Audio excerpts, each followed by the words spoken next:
ओम शांति। 7 जनवरी 2021 की साकार मूल्य के मुख्य पॉइंट्स।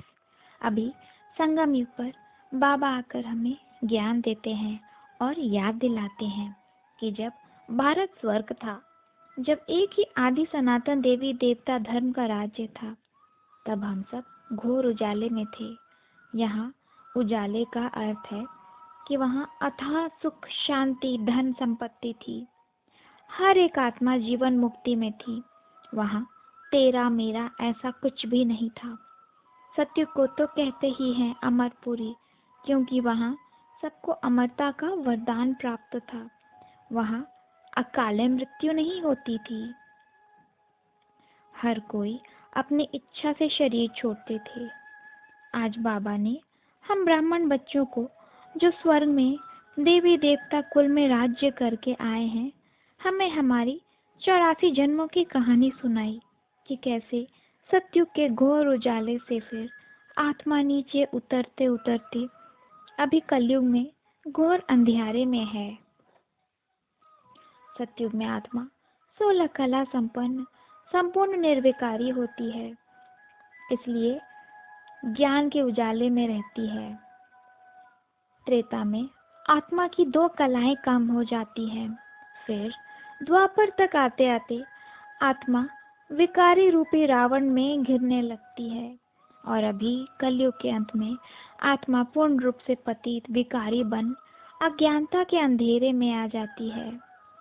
बाबा अभी कलयुग के अंत और सत्युग के प्रारंभ के बीच का यह युग संगम युग पर आते हैं, हमें फिर से स्वर्ग के उजाले में ले चलने।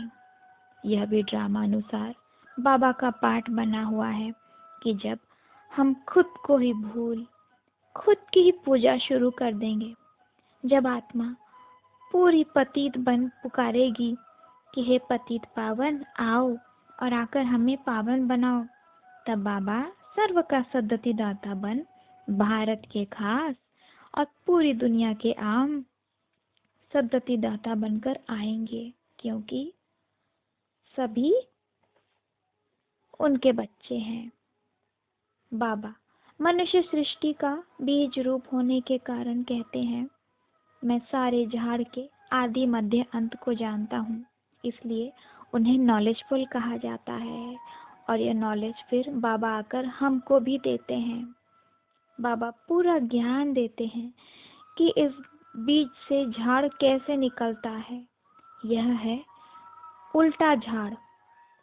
पहले तो था आदि सनातन देवी देवता धर्म, फिर बाद में यह झाड़ बढ़ता गया, बाकी धर्म की आत्माएं आती गईं। अभी देवी देवता धर्म लोप हो गया है, तो बाबा आए हैं अभी संगम युग पर देवी देवता धर्म की वापस स्थापना करने, बाकी सबका विनाश करने। यह भी ड्रामा ऐसा बना हुआ है। बाबा कहते हैं, तुमने खुद को ही भूल द्वापर से अपनी ही पूजा शुरू कर दी। कितने सारे मंदिर बनाए, देहधारी की पूजा की, श्री कृष्ण को गीता का भगवान बना दिया। कोई मनुष्य भगवान नहीं हो सकता, वह तो देवकुल की आत्मा है, सत्युग के पहले प्रिंस हैं। मनुष्य इनकी पूजा करते हैं, पर इनकी बायोग्राफी का उनको पता नहीं। बाबा कहते हैं 84 जन्म भी वही लेंगे जो देवकुल के होंगे। मनुष्य तो अज्ञानतावश 5 तत्वों की, सूरज चांद तारों की पूजा करते हैं। यह कोई देवताएं थोड़ी हैं। वास्तव ज्ञान सूर्य, ज्ञान चंद्रमा तो एक शिव बाबा हैं। ज्ञान सितारे अभी हम ब्राह्मण बच्चे बन रहे हैं। भक्ति मार्ग में शास्त्र आदि पढ़ते हैं, पर इससे कोई सद्गति नहीं होती। उसमें बस भक्ति करने के नियम बताए गए हैं, दान पुण्य करने को कहा गया है, पर इससे कोई 21 जन्मों का वर्षा थोड़े ही मिलता है। भगवान तो सिर्फ एक व निराकार परम पिता शिव परमात्मा, जो ब्रह्मा बाबा के तन का आधार लेकर हमें ज्ञान देते हैं, वह है। तन भी वो ब्रह्मा बाबा का ही चुनते हैं, क्योंकि उन्होंने ही 84 जन्म लिए हैं। अभी हमें जब ज्ञान आ गया है कि हम सब शरीर नहीं आत्मा हैं, तो बाबा कहते हैं देही अभिमानी बन, एक बाप को याद करो, देह के संबंध को भूलो, अपने राजाई को याद करो। अभी हम सबकी है वानप्रस्थ अवस्था। हमें घर बार में रहते हुए भी जैसे वानप्रस्थ अवस्था में रहना है। इस पुरानी विनाशी दुनिया से संन्यास ले, मन बुद्धि से सिर्फ एक बाबा को याद करना है।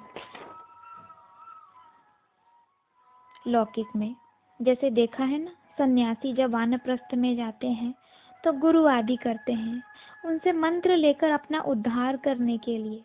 तो अभी हम ब्राह्मण बच्चों को जब बाबा आए हैं हमारी सद्गति करने, सदगुरु बनकर, तो हमें उनसे पूरे 21 जन्मों के सुख का वर्षा लेना है।